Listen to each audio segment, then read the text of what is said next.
हर वक्त कड़क न्यूज आपके साथ। फर्रुखाबाद से आ रही है ब्रेकिंग न्यूज। भगवत गीता जयंती आयोजन समिति ने बैनर तले हो रहा बड़ा आयोजन। भगवत गीता की श्रेष्ठता को जन जन तक पहुंचाने को पूरे जिले भर में बनाई जा रही मानव श्रृंखला। कार्यक्रम संयोजक जितेंद्र सिंह के नेतृत्व में हजारों स्कूली बच्चों के साथ बनाई जा रही मानव श्रृंखला महादेवी वर्मा जीजीआईसी कॉलेज से फतेहगढ़ चौराहे तक स्कूली बच्चों के साथ बनाई गई विशाल मानव श्रृंखला। संघ विभाग प्रमुख संपर्क प्रमुख उमेश गुप्ता पालक अधिकारी पूरे कार्यक्रम की देख रहा है व्यवस्था। आयोजन समिति के लोग हाथों में भगवत गीता लेकर दे रहे हैं संदेश। भगवत गीता के अध्ययन मात्र से जीवन से अनेक बुराइयों को किया जा सकता है खत्म। भगवत गीता व्यक्ति को सद्मार्ग पर चलने को प्रेरित करने वाला ग्रंथ है। कार्यक्रम संयोजक जितेंद्र सिंह, फर्रुखाबाद जनपद का है मामला। यह रिपोर्ट आदेश शर्मा जी की, फर्रुखाबाद उत्तर प्रदेश से। हमारा पूरे देश में श्रीमद् भागवत गीता जयंती आयोजन समिति के द्वारा पूरे देश में गीता को घर घर पहुँचाने का गीता जयंती के अंतर्गत आज के दिन गीता जयंती गीता का उपदेश भगवान श्री कृष्ण सदा एकादशी को दिया है। उनका ये एक ऐसा ग्रंथ है जो भगवान के श्रीमुख से सीधा वाचन किया गया है। बाकी जितने भी ग्रंथ हैं हमारे उनका सबका रचयिता उनकी रचना की गई। इसका महत्व घर घर में जन जन में पहुंचाना। गीता एक ग्रंथ न होकर एक जीवन जीने की कला है। ये व्यक्ति के हर परिवार में होना चाहिए, रहना चाहिए। जिस घर में गीता होती है, गीता का स्वाध्याय होता है, गीता का पठन पाठन होता है, उस घर में कभी भी झगड़ा फसाद किसी तरह की समस्याओं नहीं आ सकती। हर समस्या का निदान है। जीवन में जितनी भी समस्याएं आती हैं बचपन से लेके और वृद्धावस्था की एज तक, चाहे व्यापार का क्षेत्र हो, चाहे आर्थिक क्षेत्र हो, चाहे सामाजिक क्षेत्र हो, हर क्षेत्र का समाधान इसमें है। क्योंकि गीता हमारा बहुत पुराना श्रीमद् भगवान जी का कृष्ण के द्वारा किया हुआ एक वचन है और इसका प्रचार प्रसार कम हुआ। पिछले वर्षों में इसका प्रचार प्रसार न हो के इसको लोग भूलते जा रहे थे। तो सनातन धर्म को आगे बढ़ाने के लिए संघ ने के द्वारा एक आयोजन समिति बनाई गई और उसमें संघ का सभी दायित्वधारी लोग इसमें पूरे भारत में लगे हुए हैं। हर जगह में संयोजक बनाए गए हैं। हर विद्यालय को, हर अधिकारी को, हर विभाग को इसमें जोड़ा गया है।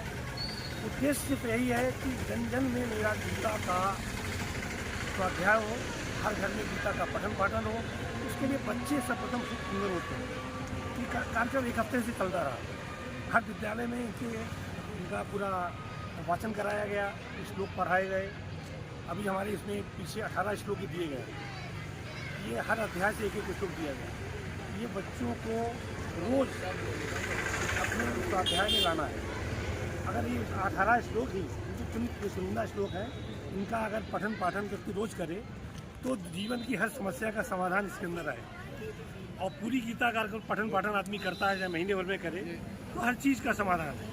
कि बच्चे हमारे जो हैं, इन बच्चों को ये गीता एक विकसित की जाएगी। हमारा ये इस तरह की गीता छोटी का ये गुटका बनाया गया है, ये हर बच्चे को उपलब्ध कराया जाएगा। जिससे हर घर में, हर पूजा घर में, हर परिवार में ये गीता पहुँचे। और गीता का जो उद्देश्य है, भगवान ने जो इसमें उपदेश दिए हैं व्यक्ति को जीने के लिए, व्यक्ति कैसे जीवन जिए, संघर्ष कैसे जीवन का कैसे पूर्ण होता है, हर जीवन के किसी भी उद्देश्य को इससे साबित किया जा सकता है, इससे समझा जा सकता है और आगे आदमी आगे बढ़ सकता है। ये इसमें कला पूरी सिखाई गई है। हम आप सभी लोग यदा यदा ही धर्मस्य ग्लानिर्भवति भारत अभ्युत्थानम धर्मस्य तदात्मन सृजाम्यहम्। जब जब धर्म की हानि होती है तब तब मैं आता हूँ। श्री कृष्ण ऐसा बोलते हैं, जब जब अधर्म बढ़ता है तब तब मैं साकार रूप में लोगों के सम्मुख प्रकट होता हूँ। भारत विश्व गुरु ने हमारी संस्कृति विश्वव्यापी हो, हमारे युवा पीढ़ी हिंदू धर्म, हिंदू संस्कृति, हिंदू जीवन के मूल्यों के प्रति गौरव का भाव रखें। इसी उद्देश्य से जन जन तक गीता संदेश को ले जाने के लिए गीता जयंती माघ शुक्ल पक्ष की एकादशी के दिन ये मानव श्रृंखला का आयोजन किया गया है। संपूर्ण मानव जात का शास्त्र गीता है। सभी मानव के अंतःकरण में देवी और आसुरी शक्तियाँ अनादिकाल से हैं। देवी शक्तियों के सहयोग से जब मनुष्य अपने आत्म की ओर अग्रसर होता है तो काम, क्रोध, राग, द्वेष इत्यादि आसुरी शक्तियाँ बाधा के रूप में आक्रमण करती हैं। उनसे पार पाना ही वास्तविक युद्ध है। अर्जुन श्रेष्ठ के लिए विकल्प था, वह युद्ध करना तो चाहता था, परंतु उसके लिए अपने कुल के लोगों पर बाण कैसे चलाए इस विचार से संशय में था। इसीलिए भगवान को 18 अध्याय गीता समझानी पड़ी। उसके पश्चात भगवान ने पूछा कि कुल के प्रति तेरा मोह भंग हुआ या नहीं।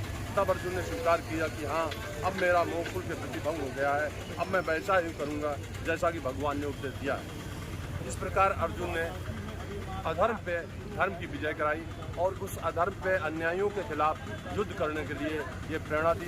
गीता एक ग्रंथ ऐसा है जिससे आप जीवन जीने की कला सीख सकते हैं, कैसे जीवन जीना है, कैसे आपको आगे बढ़ना है।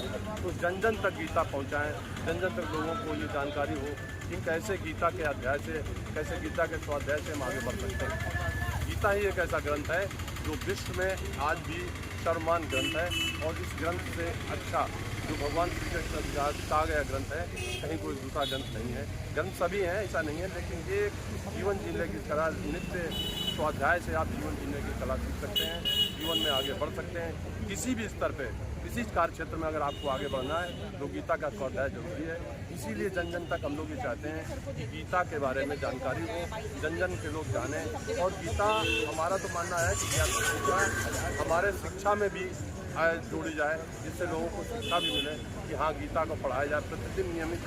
तो जैसे बहन जी ने अभी प्रयास किया है जो गीता का स्वाध्याय करा रहे हैं, तो ये कार्यक्रम अब नित्य चलता रहेगा। आप लोगों का भी सहयोग रहे तो जन जन तक लोगों को जागरूकता मिले और गीता का स्वाध्याय शुरू हो। इसी के निमित्त हम लोग ये छोटा कार्यक्रम कर रहे हैं और गीता के 18 श्लोक की छोटी पुस्तक भी हम लोग सबको वितरित कर रहे हैं। ऐसे ही देश और दुनिया भर की खबरों के लिए देखते रहिए कड़क न्यूज नेटवर्क। लाइक, सब्सक्राइब और शेयर करना ना भूलिए। धन्यवाद। हर वक्त कड़क न्यूज आपके साथ।